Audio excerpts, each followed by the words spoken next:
Now to business news. We've got Julia Lee from Bell Direct to check in on what's happening in the markets and how are they looking this morning, Julia? Annalise, it's been a really exciting week for the Australian share market. We saw the All Ords reaching an all-time record high yesterday. And look, the leads from the US were mixed, but the S&P 500 and the NASDAQ both hit all-time record highs. Here on the Australian share market, we are off to a little bit of a softer start.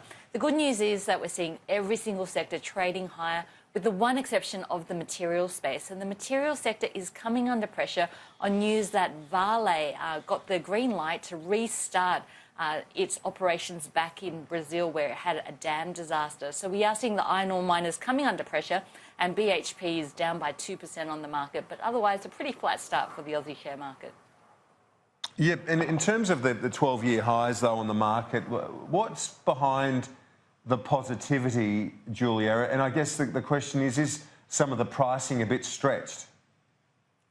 Kieran, I guess when we have a look at markets and when they rise, you'd hope that it's on the back of growth, but actually growth expectations have been falling. To give you an idea of growth expectations for the Australian share market, back in February, the expectation was that earnings would grow by around about 5% this financial year, but that's dropped down to 1%. So earnings expectations are actually falling here in Australia.